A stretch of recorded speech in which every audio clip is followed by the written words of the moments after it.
Hi, ഞാൻ Abhilash Karimulakkal, Bharanikkavu service സഹകരണ ബാങ്കിന്റെ കൃഷി ഓഫീസറാണ്, അഗ്രോ ക്ലിനിക്ക് കൃഷി ഓഫീസർ. പല ആൾക്കാരും കൃഷിക്കാർ വന്നിട്ട് നമ്മളോട് ചോദിക്കാറുണ്ട് തെങ്ങിന് എന്തൊക്കെ വളം ചെയ്യണമെന്ന്, അല്ലെങ്കിൽ തെങ്ങിന് എന്താണ് വളം ചെയ്യേണ്ടത്. അപ്പൊ തെങ്ങിന്റെ വളപ്രയോഗം തുടങ്ങുന്നത് നമ്മുടെ മെയ് ജൂൺ മാസത്തിലാണ് അതിന്റെ തെങ്ങിന്റെ പരിചരണം തുടങ്ങേണ്ട സമയം. അപ്പൊ അത് ആദ്യം ചെയ്യേണ്ടതെന്ന് പറഞ്ഞാൽ മഴക്കാല ആരംഭത്തിൽ ഇതേപോലെ തടമെടുക്കുക എന്നുള്ളതാണ് ആദ്യത്തെ പണി. നമ്മളുടെ കാലവർഷ ആരംഭത്തിൽ തെങ്ങിന് തടമെടുക്കുക. തടമെന്ന് പറഞ്ഞു കഴിഞ്ഞാൽ 2 മീറ്റർ റേഡിയസിൽ ചുറ്റളവിൽ വേണം ഒരു തടം ഉണ്ടാവേണ്ടത്. 2 മീറ്റർ എന്ന് പറഞ്ഞാൽ തെങ്ങിന്റെ ഓല ഏകദേശം 2 മീറ്റർ ആണ്. അപ്പൊ ഈ 2 മീറ്റർ വിസ്താരത്തിലാണ് ചുവട്ടിലെ തെങ്ങിന് വേരുള്ളത്. അത്രയും ഭാഗമാണ് നമ്മൾ തടമായിട്ട് എടുക്കേണ്ടത്. തടം തുറന്നു കഴിഞ്ഞാൽ ആദ്യം ചെയ്യേണ്ടത് മണ്ണിന്റെ പുള്ളി കുറയ്ക്കാനുള്ള മാർഗം ചെയ്യുക എന്നുള്ളതാണ്. നമ്മുടെ കേരളത്തിലെ മണ്ണ് മുഴുവൻ അമ്ല മണ്ണാണ്, ആസിഡ് മണ്ണാണ്. ആസിഡ് മണ്ണെന്ന് പറഞ്ഞു കഴിഞ്ഞാൽ നമ്മുടെ കേരളത്തിൽ ഏറ്റവും കൂടുതൽ മഴയുള്ള പ്രദേശമായതുകൊണ്ട് സ്വാഭാവികമായിട്ടും നമ്മുടെ മണ്ണൊക്കെ ആസിഡായിട്ട് മാറുകയാണ്. അപ്പം നമ്മുടെ കേരളത്തിൽ തന്നെ ആസിഡ് അല്ലാത്ത മണ്ണുള്ള ഒരു പ്രദേശമേ ഉള്ളൂ. ചിറ്റൂർ താലൂക്കിലെ വടകരപ്പതി, എരുത്തിയാമ്പതി തുടങ്ങിയ പഞ്ചായത്തുകൾ മാത്രമാണ് കേരളത്തിലെ ഈ ആൽക്കലൈൻ സോയിലുള്ളത്. ബാക്കി കേരളത്തിലെ മുഴുവൻ മണ്ണും ആസിഡ് മണ്ണാണ്. ആസിഡിനകത്ത് കൈ പോയാൽ കൈ പൊള്ളിപ്പോകും എന്നതുപോലെ ആസിഡ് മണ്ണിൽ ഏതൊരു ചെടിയുടെയും വേരിറങ്ങിയാൽ ഒന്നേ മുരടിച്ചു പോലെ ദ്രവിച്ചു. നമ്മൾ എന്ത് വളം കൊടുത്താലും ചെടികൾക്ക് വലിച്ചെടുക്കാൻ കഴിയില്ല എന്നുള്ള ഒരു പോരായ്മയാണ് ആസിഡ് മണ്ണിനെ സംബന്ധിച്ചുള്ളത്. അപ്പോൾ ഈ ആസിഡിറ്റിയെ കുറയ്ക്കുക എന്നുള്ളതാണ് ആദ്യത്തെ പണി. ആസിഡിനെ കുറയ്ക്കാൻ വേണ്ടിയിട്ട് കുമ്മായ വസ്തുക്കളാണ് നമ്മൾ ചേർക്കേണ്ടത്. കുമ്മായം എന്നല്ല ഞാൻ പറഞ്ഞു, കുമ്മായ വസ്തുക്കൾ. അത് ഏതൊക്കെയാണ് കുമ്മായ വസ്തുക്കൾ? നീറ്റുകക്ക, കുമ്മായം, പച്ചക്കക്ക, ഡോളമൈറ്റ്. ഇത് 4 എണ്ണമാണ് നമ്മൾ ചെയ്തു വരുന്ന കുമ്മായ വസ്തുക്കൾ. അതിലെ നീറ്റുകക്കയും പച്ചക്കക്കയും കുമ്മായവും നമ്മൾ കക്കയുടെ കടലിലെയോ കായലിലെയോ കക്കയുടെ ഷെല്ല് നീറ്റിയോ അല്ലെങ്കിൽ അങ്ങനെ തന്നെ എടുത്ത് പൊടിച്ചതോ ഒക്കെയാണ്. ഡോളമൈറ്റ് എന്ന് പറഞ്ഞാൽ തമിഴ്നാട്ടിലെ ചുണ്ണാമ്പ് പാറപ്പൊടിയാണ്. അപ്പൊ ഇതില് ഞാൻ പറയുന്നു തെങ്ങിനെ സംബന്ധിച്ച് ഏറ്റവും നല്ല ഡോളമൈറ്റ് ആണ്. കാരണം എന്താണെന്ന് വെച്ചാൽ ഡോളമൈറ്റിൽ കാൽസ്യം എന്ന് പറയുന്ന മൂലകമുണ്ട്, മഗ്നീഷ്യം എന്ന് പറയുന്ന മൂലകമുണ്ട്. നമ്മുടെ സാധാരണഗതിയിൽ കക്കായ്ക്കകത്തിൽ കാൽസ്യം മാത്രമേ ഉള്ളൂ. കടൽക്കക്കയിൽ ചെറിയ തോതിൽ മഗ്നീഷ്യം ഉണ്ടെന്നത് മറക്കാൻ പറ്റുന്നില്ല. എങ്കിൽ പോലും ഏറ്റവും കൂടുതലുള്ളത് ഡോളമൈറ്റിലാണ് മഗ്നീഷ്യം ഉള്ളത്. അപ്പൊ ഡോളമൈറ്റ് എന്ന് പറഞ്ഞാൽ ഇലയ്ക്ക് പച്ച നിറം കൊടുക്കുന്ന ഒരു മൂലകമാണ്. അപ്പം കുമ്മായം ഇടുന്നത് മണ്ണിന്റെ പുളി കുറയ്ക്കുന്നതോടൊപ്പം തന്നെ അതൊരു വളമായി മാറുകയും ചെയ്യുന്നുണ്ട്. അപ്പൊ മണ്ണിന്റെ പുളി കുറയ്ക്കലാണ് ആദ്യത്തെ പണി. തെങ്ങിന് തടമെടുക്കുക, നമ്മുടെ മണ്ണിലേക്ക് കുമ്മായ വസ്തുക്കൾ ചേർക്കുക. മഴക്കാലത്ത് വേണം മണ്ണിൽ കുമ്മായം ചേർക്കേണ്ടത്. വേനൽക്കാലത്ത് കുമ്മായം ചേർത്താൽ നനച്ചു കൊടുക്കണം, നന്നായിട്ട് നനച്ചു കൊടുക്കണം. എങ്കിൽ മാത്രമേ ഈ അസിഡിറ്റി ഇളകി പോകത്തുള്ളൂ. അങ്ങനെ അസിഡിറ്റി ഇളകി പോകാൻ ഒരു വെയിറ്റിംഗ് പീരീഡ് ഉണ്ട്. നമ്മൾ ഡോളമൈറ്റ് അല്ലെങ്കിൽ കുമ്മായ വസ്തുക്കൾ ഇട്ട് ഏതാണ്ട് ഒരു 3-4 ആഴ്ച നമ്മൾ കഴിഞ്ഞിട്ടേ ബാക്കി എന്ത് വളവും ചെയ്യാവൂ. സാധാരണ കൃഷിക്കാരൊക്കെ ഈ കുമ്മായത്തോടൊപ്പം ചാണകമൊക്കെ ഇടുന്നതായിട്ടൊക്കെ നമ്മളോട് പറഞ്ഞു. അത് തെറ്റാണ്. നമ്മൾ കുമ്മായം ചേർക്കുന്നത് മണ്ണിന്റെ ആസിഡിറ്റി കുറയ്ക്കാനായി. ആസിഡിറ്റി മാറിയാൽ മാത്രമേ ഉപകാരികളായിട്ടുള്ള ഒരുപാട് അണുജീവികൾ മണ്ണിലേക്ക് തിരികെ എത്തുള്ളൂ. ഈ അണുജീവികൾ ഉണ്ടായാൽ മാത്രമേ ശരിയായ പോഷകങ്ങൾ സസ്യങ്ങൾക്ക് വലിച്ചെടുക്കാൻ പറ്റുകയുള്ളൂ. ആ ഒരു കാര്യത്തിന് വേണ്ടിയാണ് നമ്മൾ ഈ കുമ്മായ വസ്തുക്കൾ ചേർക്കുന്നത്. അപ്പൊ കുമ്മായം മണ്ണിൽ ചേർത്ത് മൺതരികളുടെ ആസിഡിറ്റിയെ, അമ്ലതയെ ഇളക്കി കളഞ്ഞുകൊണ്ട് മണ്ണ് നല്ല ശുദ്ധമാവും. എന്ന് പറഞ്ഞാൽ pH ഒരു 6 മുതൽ 7 ഇടയ്ക്ക്. pH എന്ന് പറഞ്ഞു കഴിഞ്ഞാൽ നമ്മൾ ഒരു സ്കെയിലാണ്.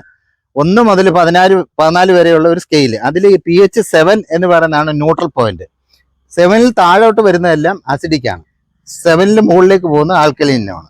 അപ്പം നമ്മൾ 6-നും 7-നും ഇടയ്ക്ക് മാത്രം ഈ മണ്ണിന്റെ അമ്ലത വന്നാൽ മാത്രമേ ഒരു ചെടിക്ക് ശരിയായിട്ട് വളം വലിച്ചെടുക്കാൻ പറ്റുള്ളൂ. അപ്പം നമ്മൾ കുമ്മായിട്ട് 1 മാസം കഴിഞ്ഞതിന് ശേഷമാണ് ആദ്യത്തെ വളം ചെയ്യേണ്ടത്. അപ്പൊ ആദ്യം ചെയ്യേണ്ടത് മഴക്കാലത്ത് തന്നെയാണ്, കാലവർഷത്തിൽ തന്നെയാണ്. അപ്പൊ നമ്മൾ ജൂൺ മാസത്തിൽ കുമ്മായം ഇട്ടാൽ ഒരു ജൂലൈയിൽ വേണം നമ്മൾ ജൈവവളമാണ് ആദ്യം ചെയ്യേണ്ടത്. ഒരു തെങ്ങിനെ സംബന്ധിച്ച് ഏതാണ്ട് 25 കിലോ ജൈവവളം ചെയ്യണം. ജൈവവളം എന്ന് പറഞ്ഞു കഴിഞ്ഞാൽ നമ്മളിപ്പോൾ കടയിൽ നിന്ന് വാങ്ങിക്കുന്ന ജൈവവളം ആണോന്നില്ല. ഒരു വാഴക്കൊല വെട്ടിയതിന് ശേഷമുള്ള വാഴയുടെ മുഴുവൻ ഭാഗങ്ങളും ചെറുതായിട്ട് അരിഞ്ഞിട്ടാൽ തന്നെ ഒരു 25 കിലോ കാണും. ആ കൂട്ടത്തിൽ ഒരു 2 കിലോ വേപ്പും പിണ്ണാക്ക് കൂടി നിർബന്ധമായിട്ട് ചേർത്ത് കൊടുക്കണം ജൈവവളങ്ങളുടെ കൂട്ടത്തിൽ. 25 മുതൽ 50 കിലോ എങ്കിലും നല്ല ആദായം കിട്ടുന്ന ഒരു തെങ്ങിന് ഒരു വർഷത്തിൽ കൊടുക്കണം, മിനിമം 25 കൊടുത്തിരിക്കണം. അപ്പം ജൈവവളം ഇട്ടാല് അത് ജീർണിച്ച് പോഷകങ്ങളായിട്ട് വരണമെങ്കിൽ കുറച്ച് കാലതാമസം ഉണ്ട്. അപ്പം നമ്മൾ ഈ ജൈവവസ്തുക്കൾ മഴയുള്ള സമയത്ത് ഈർപ്പമുള്ളത് കൊണ്ട് ബാക്ടീരിയയും ഫംഗസും അമീബയും തുടങ്ങിയ സൂക്ഷ്മജീവികളൊക്കെ പ്രവർത്തിച്ച് അത് ജീർണിപ്പിച്ച് പോഷകങ്ങളായിട്ട് മാറ്റും. അപ്പം അതിനും ഒരു വെയിറ്റിംഗ് പീരീഡ് വേണം. അതിനുശേഷമേ രാസവളത്തിലേക്ക് പോകാവൂ. രാസവളം എന്ന് പറയുമ്പോൾ നമ്മൾ കൊടുക്കേണ്ട എങ്ങനെയാണെന്ന് വെച്ചാൽ എല്ലാ വർഷവും മണ്ണ് പരിശോധിക്കണം. മണ്ണ് പരിശോധിച്ച് മണ്ണിലെ പോഷകമൂലകങ്ങളുടെ ലഭ്യത എത്രത്തോളം ഉണ്ടെന്നറിഞ്ഞ് അതിൽ കുറവുള്ള മൂലകങ്ങൾ ഏതാണോ അത് മാത്രമാണ് സത്യം പറഞ്ഞാൽ വളമായിട്ട് ചെയ്യേണ്ടത്. എല്ലാ വർഷവും നമ്മൾ മണ്ണ് പരിശോധിക്കണം. എന്താ കാരണം? നമ്മുടെ ചെടികൾ പോഷകങ്ങൾ അതിന് വളരാൻ വേണ്ടുന്ന പോഷകങ്ങൾ ഇങ്ങനെ വലിച്ചെടുത്തുകൊണ്ടേയിരിക്കല്ലേ. വലിച്ചെടുത്തുകൊണ്ടിരുന്നാൽ തീരൂലേ. ഏതൊരു വിളയ്ക്കും വിളവ് കുറഞ്ഞാൽ അതിൻ്റെ അർത്ഥം മണ്ണിൽ അതിൻ്റെ പോഷകങ്ങൾ ഇല്ല എന്നാണ്. അപ്പോൾ ആ പോഷകങ്ങൾ എത്രത്തോളം കുറവുണ്ട് അതറിയാനാണ് മണ്ണ് പരിശോധന നടത്തേണ്ടത്. എല്ലാ വർഷവും നമ്മൾ മണ്ണ് പരിശോധിക്കണം. മണ്ണ് പരിശോധനയുടെ അടിസ്ഥാനത്തിൽ മണ്ണിൽ കുറവുള്ള മൂലകങ്ങൾ ഏതാണോ അതാണ് മണ്ണിൽ വളങ്ങളായി ചേർത്ത് കൊടുക്കേണ്ടത്. ഒരു ചെടി വിളവിലേക്ക് എത്തുവാൻ ഏതാണ്ട് 17-18 മൂലകങ്ങൾ വേണം, പോഷക മൂലകങ്ങൾ വേണം. അതിൽ അളവിൽ കൂടുതൽ ആവശ്യമുള്ളതുകൊണ്ട്, അത്രത്തോളം അളവ് വേണ്ടാത്തതുകൊണ്ട്, തീരെ ചെറിയ അളവിൽ വേണ്ടതുണ്ട് പോഷകമൂലകങ്ങൾ. അപ്പം അത്യാവശ്യ മൂലകങ്ങൾ, പ്രൈമറി മൂലകങ്ങൾ എന്ന് പറഞ്ഞാൽ 6 എണ്ണമാണ്. Carbon, hydrogen, oxygen, nitrogen, phosphorus, potash. ഏറ്റവും കൂടുതൽ അളവിൽ വേണ്ടതാണ്. കാർബണും ഹൈഡ്രജനും ഓക്സിജനും വായുവിൽ നിന്നും വെള്ളത്തിൽ നിന്നും കിട്ടും. വായുവിലെ നമ്മൾ നമ്മുടെ പുറത്തേക്ക് വിടുന്ന കാർബൺ ഡൈ ഓക്സൈഡ്, വാഹനങ്ങളുടെ പുകയിൽ നിന്നുള്ള കാർബൺ ഡൈ ഓക്സൈഡ്, ഇന്ധനങ്ങൾ കത്തുമ്പോഴുള്ള കാർബൺ ഡൈ ഓക്സൈഡ്, ഫാക്ടറികളിൽ നിന്നുള്ള കാർബൺ ഡൈ ഓക്സൈഡ്, ഇതിനെയൊക്കെ സസ്യങ്ങൾ വലിച്ചെടുക്കും. അങ്ങനെ കാർബൺ കിട്ടും. വെള്ളത്തെ വിശ്ലേഷണം ചെയ്തുകൊണ്ട് ഹൈഡ്രജനും ഓക്സിജനും കിട്ടും. അങ്ങനെയാണ് വായുവിൽ നിന്നും വെള്ളത്തിൽ നിന്നും കാർബണും ഹൈഡ്രജനും ഓക്സിജനും കിട്ടുന്നത്. പിന്നെ നൈട്രജനും ഫോസ്ഫറസും പൊട്ടാഷും ഏറ്റവും കൂടുതൽ അളവിൽ വേണ്ടതാണ്. നൈട്രജനും ഫോസ്ഫറസും പൊട്ടാഷും. നൈട്രജൻ എന്ന് പറഞ്ഞാൽ വളരുവാൻ വേണ്ടുന്ന ഒരു മൂലകമാണ്. ഫോസ്ഫറസ് എന്ന് പറയുന്ന വേര് വളരുവാൻ വേണ്ടുന്ന മൂലകമാണ്. പൊട്ടാഷ് ഉൽപാദനത്തിന് വേണ്ടുന്ന മൂലകമാണ്. ഇപ്പൊ ഈ മൂലകങ്ങളുടെ പ്രധാന ഉപയോഗങ്ങളാണ് ഞാൻ പറഞ്ഞത്. ഒരുപാട് ഉപയോഗങ്ങളുണ്ട്. എങ്കിൽ ഏറ്റവും പ്രധാനമായിട്ട് വേണ്ടുന്നത് ഈ 3 മൂലകങ്ങൾ. അത് വലിയ അളവിൽ മണ്ണിൽ വേണം. അത് എത്രത്തോളം മണ്ണിൽ കുറവുണ്ട്, ആ കുറവിന് ആനുപാതികമായിട്ട് എത്രത്തോളം ചേർത്ത് കൊടുക്കണമെന്ന് അറിയാനാണ് മണ്ണ് പരിശോധന. അപ്പം നൈട്രജൻ വളം ഏതൊക്കെയാണ് കിട്ടുന്നത് വെച്ചാൽ, നൈട്രജൻ കിട്ടുന്ന വളം ഏതാണെന്ന് ഒരു കൃഷി വിദഗ്ധനോട് ചോദിച്ച് മാത്രമേ ചെയ്യാവൂ. ഫോസ്ഫറസ് കിട്ടുന്ന വളം ഏതാണെന്ന് ചോദിക്കണം. പൊട്ടാഷ് കിട്ടുന്ന വളം ഏതാണെന്ന് ചോദിക്കണം. മണ്ണ് പരിശോധനയുടെ അടിസ്ഥാനത്തിൽ മണ്ണിൽ കുറവുള്ള മൂലകങ്ങൾ ഏതാണോ അതടങ്ങിയ വളം ഏതാണെന്ന് ഒരു കൃഷി വിദഗ്ധനോടോ കൃഷി ഓഫീസറോടോ ചോദിച്ചാൽ കൃത്യമായിട്ട് പറയും. അപ്പൊ ഇത്രയും 6 എണ്ണം പ്രാഥമിക മൂലകങ്ങൾ എന്ന് പറയുന്നത്. ദ്വിതീയ മൂലകങ്ങളായിട്ട് കാൽസ്യം, മഗ്നീഷ്യം, സൾഫർ. കാൽസ്യം എന്ന് പറഞ്ഞു കഴിഞ്ഞാൽ പിന്നെ നമ്മുടെ നേരത്തെ കുമ്മായ വസ്തുക്കൾ ഇടുമ്പോൾ നമ്മുടെ കാൽസ്യം, ഞാൻ നേരത്തെ പറഞ്ഞ അതൊരു പോഷക മൂലകം കൂടിയാണ്. കോശങ്ങളുടെ വളർച്ചയെ സഹായിക്കുന്ന ഒരു മൂലകമാണ് കാൽസ്യം. പിന്നെ സൾഫർ എന്ന് പറയുന്നത് വിത്തുണ്ടാവാൻ വേണ്ടുന്ന ഒരു മൂലകമാണ്. മഗ്നീഷ്യം ഇലയ്ക്ക് പച്ചപ്പ്, ഹരിതകം ഉണ്ടാകാൻ വേണ്ടുന്ന ഒരു മൂലകമാണ്. അപ്പൊ ഈ 3 മൂലകങ്ങൾ അടങ്ങിയ വളങ്ങൾ നമ്മൾ നൽകേണ്ടതുണ്ട്. പിന്നെ വളരെ കുറഞ്ഞ അളവിൽ വേണ്ടുന്ന കുറെ മൂലകങ്ങളുണ്ട്. അതൊരു 10-11 എണ്ണം ഉണ്ട്. അത് ചെമ്പ്, ഇരുമ്പ്, aluminium, sodium, chlorine, boron, zinc, molybdenum, manganese ഇന്ന് പറയുന്ന കുറഞ്ഞ അളവിൽ, വളരെ കുറഞ്ഞ അളവിൽ മതി. ഉദാഹരണത്തിന് ബോറോൺ എന്ന് പറഞ്ഞ മൂലകം തെങ്ങിനെ സംബന്ധിച്ച് വളരെ അത്യാവശ്യമാണ്. ബോറോൺ മണ്ണിൽ കുറഞ്ഞാൽ വെള്ളയ്ക്ക കൊഴിയും, പേട്ടുതേങ്ങ കായ്ക്കും, കൂമ്പ് വന്നിട്ട് കരിഞ്ഞു പോകും, നാമ്പോലകൾ പിരിഞ്ഞു പോകും. അത്തരത്തിലുള്ള പ്രശ്നത്തിന് വർഷത്തിൽ ഒരു തവണ 150 ഗ്രാം ബോറാക്സ് എന്ന് പറയുന്ന ഒരു വളം കൊടുത്താൽ മതി. പക്ഷേ ബോറോൺ കുറവുണ്ടോ ഇല്ലയോ എന്ന് അറിയണമെങ്കിൽ മണ്ണ് പരിശോധിക്കണ്ടേ. അതേപോലെ ഓരോ മൂലകങ്ങളും കൃത്യമായ അളവിൽ കൊടുക്കണമെങ്കിൽ പതിവായിട്ട് മണ്ണ് പരിശോധിക്കണം. തെങ്ങിന് വളം ചെയ്യുക എന്ന് പറയുമ്പോൾ നമ്മൾ സാധാരണഗതി കൃഷിക്കാരൊക്കെ ചെന്നിട്ട് വളക്കടയിൽ നിന്ന് എന്തെങ്കിലുമൊക്കെ വാങ്ങിച്ചു, എന്തെങ്കിലും വാങ്ങിച്ചിടുന്ന ഒന്നും വളമല്ല. പല തരത്തിലുള്ള വളങ്ങളുണ്ട്. നേർവളങ്ങളുണ്ട്, മിശ്രിത വളങ്ങളുണ്ട്, കോംപ്ലക്സ് വളമുണ്ട്. എപ്പോഴും തെങ്ങിന് ഇടാൻ പറ്റുന്നത് നേർവളങ്ങളാണ്. നേർവളങ്ങൾ എന്ന് പറഞ്ഞു കഴിഞ്ഞാൽ ഇപ്പം നൈട്രജൻ കിട്ടാൻ നൈട്രജൻ അടങ്ങിയിട്ടുള്ള ഏതെങ്കിലും വളം ഇടുക, രാസവളമുണ്ട്. ഫോസ്ഫറസ് കിട്ടാൻ എന്ത് വളം വേണം? അപ്പോൾ ഫോസ്ഫറസിനെ സംബന്ധിച്ച് 2-3 തരത്തിലുള്ള ഫോസ്ഫറസ് എന്ന് വെച്ചാൽ വേര് വളരാൻ വേണ്ടുന്ന ഒരു വളമാണ് ഒരു മൂലകമാണ് ഫോസസ്. അത് രാജ്ഫോസ്, മസൂറി ഫോസ് എന്നൊക്കെ പറഞ്ഞ് രാജസ്ഥാനിലെ പാറപ്പൊടിയാണ് രാജ്ഫോസ്. മസൂറി ഫോസ് എന്ന് പറഞ്ഞ ഉത്തർപ്രദേശിലെ മസൂറി എന്ന് പറഞ്ഞ സ്ഥലത്തെ പാറപ്പൊടിയാണ്. എല്ലുപൊടിയിലും ഫോസസ് ഉണ്ട്. 1 കിലോ എല്ലുപൊടിക്ക് 45 രൂപയുണ്ട്. പക്ഷെ 1 കിലോ രാജ്ഫോസിന് മസൂറി ഫോസിന് 10 രൂപയേ ഉള്ളൂ വില. 1 കിലോ എല്ലുപൊടിയിൽ അടങ്ങിയിട്ടുള്ള ഫോസസിന്റെ അളവിൽ തന്നെയാണ് രാജ്ഫോസിലും Mussoorie ഫോസിലുള്ള Faustus.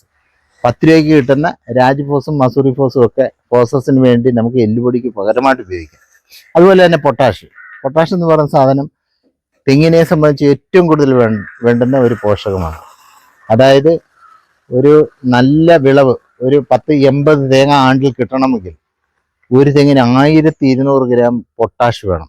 Muriate of potash എന്ന് പറഞ്ഞ MOP, നമ്മുടെ വളക്കടയിൽ കിട്ടുന്ന MOP 2 കിലോ ഇട്ടാൽ മതി. 1 കിലോ MOPയിൽ 60% പൊട്ടാഷ് അടങ്ങിയിട്ടുണ്ട്. എന്ന് പറഞ്ഞാൽ 1 കിലോ പൊട്ടാഷ് വാങ്ങിയാൽ 600 ഗ്രാം പൊട്ടാഷ് എന്ന് പറഞ്ഞ മൂലകം കിട്ടും.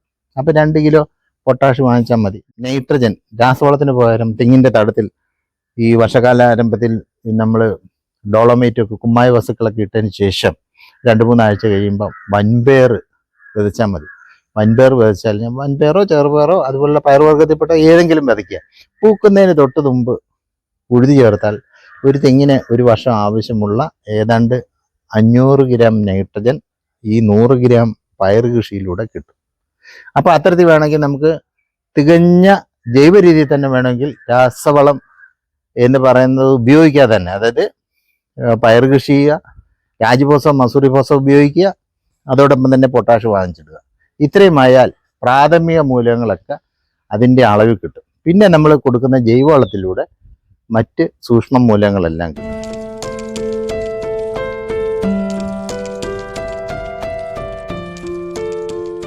നമ്മൾ മണ്ണ് പരിശോധനയുടെ അടിസ്ഥാനത്തിൽ കൃത്യമായ രീതിയിലുള്ള പരിചരണം കൊടുത്താൽ ഈ തെങ്ങിൽ ഇതേപോലെ വിളവുണ്ടാവും. നല്ല വിളവാണ് ഈ തെങ്ങിന്. അത് കൃത്യമായിട്ട് ഇത് ഒരു കർഷകൻ്റെ ഇതാണ്. അദ്ദേഹം മെയ് ജൂൺ മാസത്തിൽ ഇപ്പോൾ ഇട്ടിരിക്കുന്ന ഡോളോമൈറ്റ് ആണ്. ഡോളോമൈറ്റ് ഇട്ട് കഴിഞ്ഞ് 1 മാസം കഴിഞ്ഞ് അദ്ദേഹം ഇതിനകത്ത് ജൈവവളം ഇടും. അത് കഴിഞ്ഞ് മഴക്കാലം കഴിഞ്ഞിട്ട് വേനൽക്കാലത്ത് നമുക്ക് രാസവളം കൊടുക്കാം. ചെറുതായിട്ട് നനച്ചു കൊടുത്താൽ മണ്ണിൽ ഈർപ്പം മതി. രാസവളം പലപ്പോഴും കൃഷിക്കാർ വാങ്ങിയിട്ട് മഴക്കാലത്ത് തന്നെ ഇടുന്നുണ്ട്. അത് തെറ്റാണ്. കാരണം വെള്ളത്തിൽ അലിഞ്ഞ് നഷ്ടപ്പെട്ടു പോകും. എന്നുവെച്ചാൽ വേരിന് നമ്മുടെ കയ്യെത്താ ദൂരത്ത് ഒരു സാധനം പോയാൽ എടുക്കാൻ പറ്റില്ലല്ലോ എന്ന് പറയുന്ന പോലെയാണ്. അപ്പം മഴക്കാലത്ത് കഴിയുന്നതും ഈ രാസവളങ്ങളൊന്നും ഉപയോഗിക്കരുത്. വേനൽക്കാലത്ത് നമ്മൾ നനയ്ക്കാൻ സൗകര്യം ഉണ്ടെങ്കിൽ മാസത്തിൽ നമുക്ക് തെങ്ങിന് വളം ചെയ്യാം. മാസത്തിൽ യാതൊരു തകരാറുമില്ല. നനയ്ക്കണം. തെങ്ങിന് നനയ്ക്കുകയാണെങ്കിൽ നല്ല വിളവുണ്ടാവുമെന്ന് നമുക്കൊക്കെ അറിയാം. അപ്പം അങ്ങനെയാണ് തെങ്ങിൻ്റെ വളപ്രയോഗം.